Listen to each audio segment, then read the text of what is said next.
I would like to think that I am improved as an entertainer, and I like to get the rapport with an audience, because it's a give and take thing. If you can do that, it works. Elvis Presley wasn't just a star. He was a storm. It was a night. Ooh, what a night it was. It really was such a night. The king of rock and roll, crowned by fans, worshipped by millions, and quietly resented by many in the music world. To the public, he was electric, slick hair, hip-shaking charm, and a voice that shook America. But behind the stage lights, it was a different story. Jealousy, backroom whispers, and straight-up hatred followed him everywhere. Not everyone liked seeing a poor boy from Memphis rewrite the rules of music. Remember, let it into your heart, then you can start making it better. Not everyone could handle his rise. Some mocked his roots. Others questioned his talent, and a few just rubbed him the wrong way. While fans adored him, Elvis kept a list of names that pushed him too far. This is the hidden side of the king, the artists he clashed with, the egos he couldn't tolerate, and the legends who got on his bad side. From quiet contempt to full-on fury, these are the 6 musicians Elvis Presley hated the most, and the personal reasons he never let it go. Number 1. Frank Sinatra. Frank Sinatra and Elvis Presley were both legends, but that didn't mean they got along. In fact, their relationship was full of tension. Sinatra was already a star in the 1940s and 50s, known for smooth, classy songs like My Way and New York, New York. His style was perfect for older, more traditional fans. Then came Elvis in the 1950s, shaking up the world with hip moves, loud rock and roll, and a brand new attitude. These two icons stood for different generations. Sinatra liked music that was polished and serious. He didn't understand the wild energy of rock and roll. In 1957, he even wrote an article where he said rock music was sung, played, and written by cretinous goons, and called it brutal and ugly. He didn't say Elvis's name, but everyone knew who he was talking about. Elvis was only 22 years old at the time, and those words hurt. He had grown up loving singers like Sinatra and admired his talent. Getting called a goon by someone he respected hit hard. But Elvis didn't attack back. He just said in an interview, "I admire Frank Sinatra. He's a great artist, but I don't think rock and roll is harmful. It's just fun for kids." It was a classy reply, but everyone could tell it still stung. The problem wasn't just about personal feelings. It was about the old music world versus the new one. Sinatra was from a time of tuxedos, big bands, and smooth talking. Elvis was all about leather jackets, screaming fans, and music that made parents nervous. The two styles clashed, and so did their fan bases. In 1960, there was a short moment where things looked better. Elvis had just finished his military service, and Sinatra invited him to appear on a TV special. They even sang each other's songs. Elvis did Witchcraft, and Sinatra tried Love Me Tender. They smiled and joked on camera, and fans loved it. But behind the scenes, it wasn't as friendly. Elvis felt like Sinatra was using him to get better ratings. He didn't feel truly respected. People close to Elvis said he thought Sinatra acted like he was better than him during rehearsals. Elvis wanted to be taken seriously, not just seen as some young rock star. He felt looked down on, and that left a scar. After the TV show, they didn't stay in touch. They went back to their own careers, Sinatra in Vegas and Elvis in music and movies. Over time, they did give each other credit. Sinatra later praised Elvis's voice, and Elvis even sang some Sinatra songs later in life. But they were never really friends. Their rivalry wasn't full of fights. It was more like a quiet struggle between two very different kinds of greatness. It showed how music was changing, and how even the biggest stars can feel threatened by the next wave. Number 2, the Beatles. Elvis Presley and the Beatles had a strange relationship, part admiration, part awkward rivalry. At first, the Beatles were huge Elvis fans. John, Paul, George, and Ringo had all grown up listening to his records. They said many times that Elvis was the reason they started playing music. But when they finally met him in 1965, things didn't go the way anyone expected. By then, the Beatles had already taken over the world. Their songs like I Want to Hold Your Hand and She Loves You were topping charts everywhere. Some people even called them the new kings of music, which made Elvis nervous. He hadn't been touring much. He was busy making movies, and suddenly, these four guys from Liverpool were becoming the center of attention. Elvis wasn't used to sharing the spotlight. Their meeting in Los Angeles should have been epic. Instead, it was weird and disappointing. Elvis greeted them at his house, but the vibe was off. They played a little music together, but not much talking happened. Ringo later said it felt flat. John Lennon was especially let down. He thought meeting his hero would be more exciting. After that visit, the tension grew. Lennon started saying negative things about Elvis's movies, calling them boring. He even said Elvis had sold out and lost his edge. That really hurt Elvis, who was proud of his film work even if critics weren't. To Elvis, Lennon's comments felt disrespectful, especially coming from someone who used to admire him. Elvis also wasn't a fan of the Beatles' later music. Albums like Sgt. Pepper's Lonely Hearts Club Band were more experimental, and Elvis thought they were just strange. He liked simple rock and gospel sounds. He didn't connect with the Beatles' new style. Then came the political differences. The Beatles spoke out against the Vietnam War and talked about peace, drugs, and rebellion. Elvis, who had proudly served in the U.S. Army, didn't agree with that. In 1970, he even met with President Nixon and told him the Beatles were a bad influence on American kids. He said their music encouraged disrespect and drug use. That really showed how far things had drifted. The Beatles still respected Elvis, but the magic between them was gone. Elvis felt replaced, even betrayed. And while the two groups of fans often argued about who was better, Elvis and the Beatles themselves just stayed apart. There was no open fight, but the differences in values, music, and politics kept them from ever being close. Their relationship is a reminder that even when musicians admire each other, the pressures of fame, change, and personal beliefs can get in the way. Number 3, Buddy Holly. Buddy Holly and Elvis Presley were both pioneers of rock and roll, but their careers and their relationship couldn't have been more different. Elvis became a superstar almost overnight, thanks to his good looks, electric stage presence, and explosive energy. Buddy, on the other hand, worked his way up more slowly, crafting his sound with his band, the Crickets, and focusing on songwriting and musicianship. Their paths crossed briefly in 1955, when Buddy opened for Elvis at a show in Texas. At the time, Elvis was already a national sensation. Buddy admired him, but he also noticed how distant Elvis seemed backstage. While Elvis was polite, he didn't go out of his way to connect. For Buddy, who was still climbing the ladder, that coldness left an impression.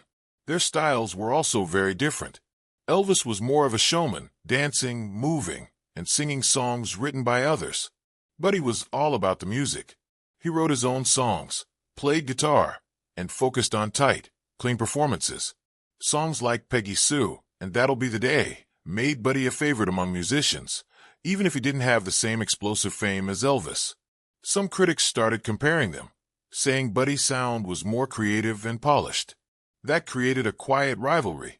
Buddy reportedly didn't like how commercial Elvis's career had become, especially after Elvis started making movies. He thought Elvis was selling out and drifting from real rock and roll. Meanwhile, Elvis may have felt a little insecure about Buddy's strong reputation as a musician. Still, there was no public fight between them. Their rivalry stayed under the surface. Sadly, Buddy's life was cut short when he died in a plane crash in 1959 at just 22 years old. That tragedy ended any chance of them ever working together or resolving whatever tension may have existed. Even though they didn't feud openly, the quiet competition between Elvis and Buddy Holly showed how intense the music scene was in the 1950s. Everyone wanted to make their mark, and sometimes, even respect came with a side of rivalry. Number 4, Pat Boone.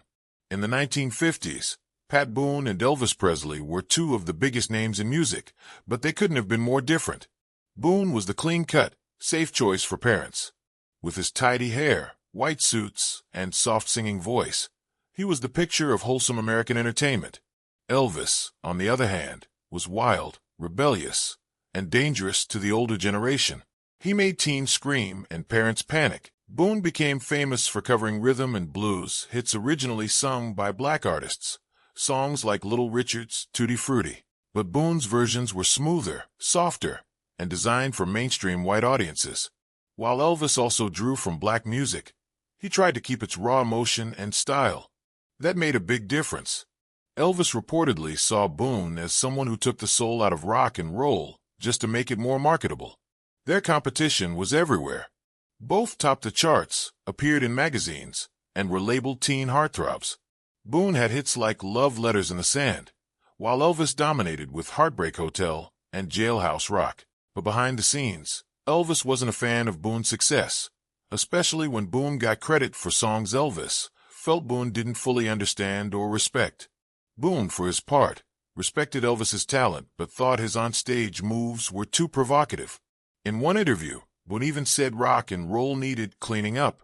That kind of comment felt like a direct shot at Elvis, who was often criticized for being too sexual or edgy in his performances. To Elvis, Boone represented the industry trying to water down real rock music for safer, older audiences. The rivalry wasn't just personal, it was cultural. Elvis came from poverty in the South and brought gospel, blues, and raw energy to the stage. Boone came from a more privileged background and played it safe. Elvis broke rules. Boone followed them. And yet, Boone got praise without the backlash that Elvis faced daily. Though they never fought in public and even smiled together for cameras a few times, the tension between them was real. Elvis saw Boone as someone who benefited from a system that didn't fully accept where rock and roll truly came from. Over time, Boone moved into gospel music and TV, and Elvis focused more on movies. But their rivalry symbolized something bigger: who gets credit, who gets judged, and what the heart of rock and roll is really about. Number 5. Ricky Nelson. Ricky Nelson and Elvis Presley were both teenage music icons in the late 1950s, but they came from very different worlds. Elvis was a poor kid from Tupelo, Mississippi, who worked hard to make it in music. He drove trucks, played tiny clubs, and slowly built his way up. Ricky, on the other hand, was already famous before he ever sang a note. As the star of the TV show The Adventures of Ozzie and Harriet, his face was already in millions of homes. When Ricky started singing on the show, his fans rushed to buy his records. He had real talent, with hits like Poor Little Fool and Hello Mary Lou. But to Elvis, it felt like Ricky had taken a shortcut to fame. Elvis's team said he thought Ricky hadn't paid his dues. Ricky's polished, quiet stage style didn't impress Elvis, who was known for his wild dancing and explosive energy. There was no public fight, but the tension was there. Elvis reportedly saw Ricky's music as too soft, something he called bubblegum rock, and Ricky, behind the scenes, thought Elvis's flashy moves were over the top. He preferred a more cool, laid-back vibe. Fans noticed the contrast too. Some loved Elvis's raw power. Others liked Ricky's smooth charm. The media played up the rivalry, asking fans to choose a side. Was it Elvis or Ricky? The biggest difference was their image. Elvis was the bad boy who made parents nervous. Ricky was the clean-cut heartthrob moms approved of. That bugged Elvis. He wanted to be loved by everyone, not just rebellious teenagers. But his edgy image made that hard, especially when he was being banned from TV or criticized for dancing too suggestively. As the 1960s began, their careers went in new directions. Elvis started making Hollywood movies, while Ricky explored new music styles and helped create country rock. Both of them were trying to grow beyond their teen idol status. In the end, there was no major drama between them, just a quiet competition. They never insulted each other on camera, but each felt the pressure of being compared. For a few years, Ricky Nelson was the one singer who made Elvis watch his back. And even though their paths didn't cross much later on, their early rivalry showed just how competitive the world of rock and roll could be, even among stars who smiled in public. Number 6. Robert Goule. Robert Goule wasn't a rock and roll star like Elvis, but that didn't stop the two from clashing. Goule was a Broadway and pop singer, famous for his deep, rich voice and roles in musicals like Camelot. In the early 1960s, he was rising fast in show business, with frequent TV appearances and popular albums. He was the kind of singer critics called serious, and that label bothered Elvis. At the time, Elvis was starring in movies and releasing music, but he still felt like the music world didn't always take him seriously. Some critics suggested that singers like Goule had more real talent, which rubbed Elvis the wrong way. He was proud of his voice and wanted to be respected, not just screamed at by teenage fans. One of the most famous stories from this rivalry happened at Graceland, Elvis's home. One day, Elvis was watching TV when Robert Goule came on singing a ballad. Without a word, Elvis pulled out a gun and shot the TV. While it sounds shocking, his friend said it was kind of a joke, but also kind of not. Elvis apparently couldn't stand Goule's polished, theatrical style. When Goule heard the story, he didn't get mad. He actually laughed about it and said he was flattered that Elvis even knew who he was. Still, Goule didn't hold back in interviews. He once said rock and roll was too noisy and didn't have the depth of traditional music. That kind of comment only made things worse. Elvis's inner circle, known as the Memphis Mafia, liked to tease Goule around him, knowing it would get a reaction. They fueled the tension with jokes and wisecracks, and the media had a field day with the story of Elvis blasting his TV. It turned their quiet rivalry into pop culture legend. In truth, they didn't hate each other personally. They just represented very different ideas of what music should be. Elvis was raw, emotional, and unpredictable. Goule was smooth, trained, and controlled. Elvis felt guys like Goule were trying to push rock and roll out of the spotlight. Goule, meanwhile, saw Elvis as competition for the public's attention. The rivalry faded over time as both men moved on. Elvis stuck with music and film. Goule kept singing on stage and on television. But that one dramatic moment with the TV and the gun said everything about how Elvis really felt. For him, Goule wasn't just another singer. He was a symbol of everything Elvis didn't want to become. Elvis Presley may have been the king of rock and roll, but even kings have rivals. Behind the fame and applause were quiet tensions, personal disappointments, and clashing styles. Some saw Elvis as a threat, others as a rebel, and a few simply didn't respect the musical revolution he stood for. These rivalries weren't always loud, but they were real, and they shaped how Elvis saw himself and how the world saw him. In the end, his journey wasn't just about topping charts. It was about proving he belonged at the top. Even when surrounded by critics, Elvis kept doing what he loved. And that's why, long after the rivalries faded, his music still lives on.